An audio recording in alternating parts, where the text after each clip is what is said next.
Thank you so much for playing my game. Friends, welcome back to the Brave New Wear Show. My name's Christian.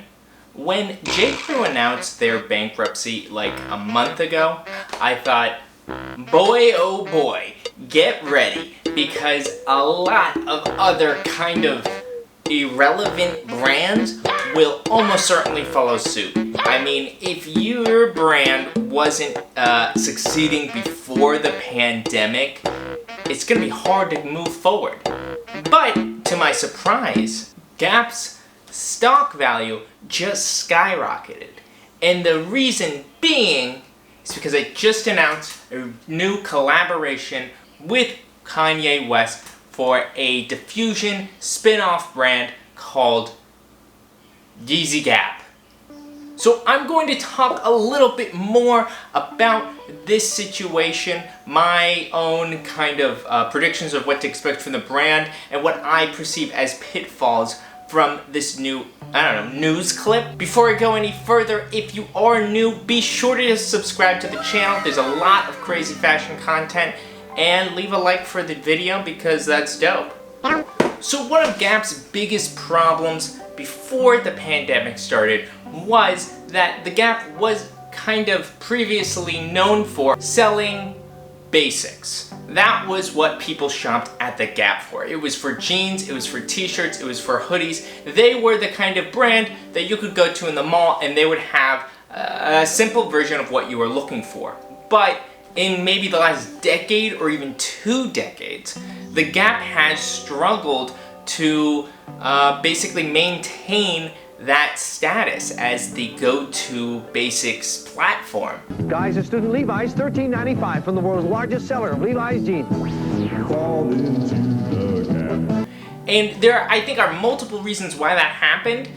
For one, I think that the Gap has never really found a way to resonate with millennials and Zoomers, and as a result, they weren't able to keep up their kind of cachet. I mean, like, I remember my mom buying me clothes at the Gap, but I think it's because people from previous generations have much more of a rosier picture of the Gap. And I think in part, the Gap has lost its grip over, say, basics clothes, thanks to, not really being savvy with marketing and social media. The Gap did have that dress normal campaign, which I felt like was definitely the kind of thing they needed, but I don't think that campaign really resonated or made a difference.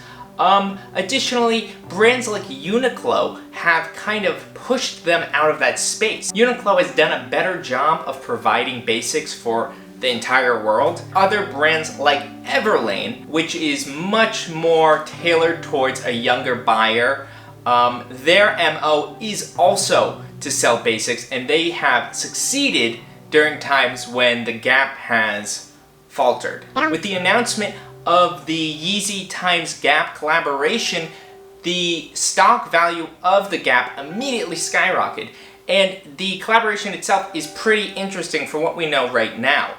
It will be a 10-year agreement where Kanye's Yeezy will basically create garments for the Gap. I think kind of like fog for PacSun. So one of the first things that I want to kind of tackle or look into is kind of where Kanye sits right now in terms of the zeitgeist.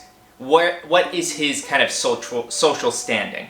Because for the last 4 years maybe, Kanye's kind of star status and infallibility, his inability to upset his fans has kind of waned. Thanks in part to his support of Donald Trump and kind of his promotion of right-wing ideology. A lot of Kanye's fans who have seen him as a voice for the disenfranchised in Black America were very upset. Additionally, the last 2 albums he's released have been kind of washed. I like Ye more now, like in retrospect, I like it more. In very recent events, he has since renounced kind of his support of politics and right-wing ideology. He's kind of said that he's given up on that whole MAGA thing. With the Black Lives Matter protests going on, Kanye has donated a lot of money, including setting a college fund for George Floyd's child. He's making his way back to the celebrity that he hadn't been known for. And I mean, of course, guys, you gotta remember, it's like Kanye, I think, is the type of character who will say and do things when they're not in his best interest. There are a lot of examples. But in this situation, you know, going back on what he said about like Donald Trump and donating this money to Black Lives Matter, while it's very good that he did that, but we gotta think, you know, these could all be business moves. About slavery for 400 years.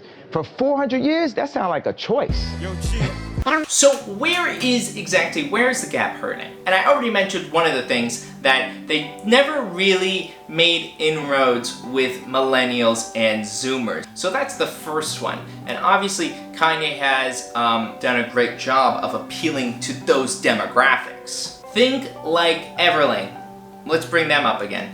Their kind of MO is that they're a direct-to-consumer brand and that they make high-quality garments that you would otherwise have to pay more for if it was at the mall.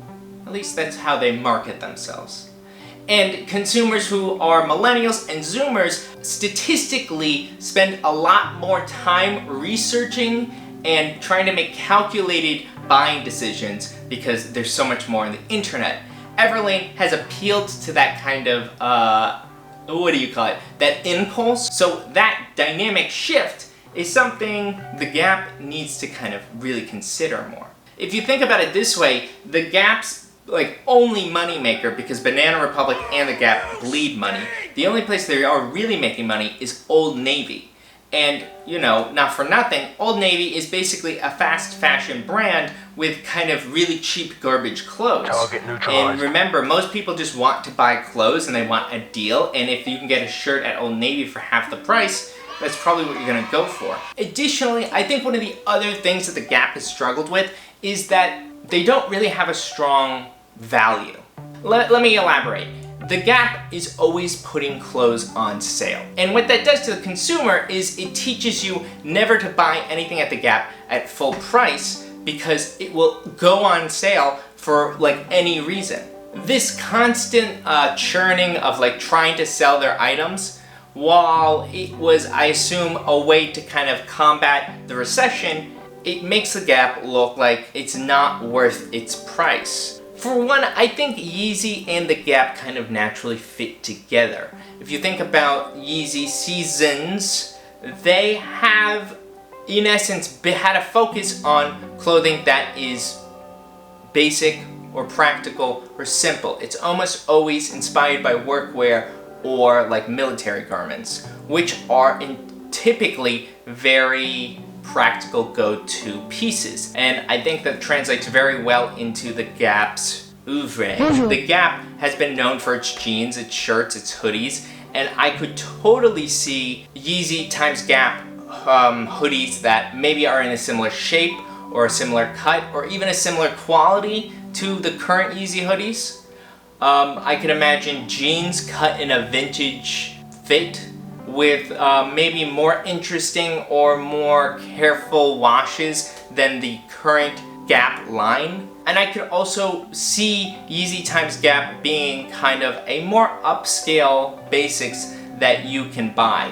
I have no idea if their plan is, you know, maybe they're going to try to do like the streetwear model where they have a drop and sells out, or they're going to try to kind of provide it in large supply.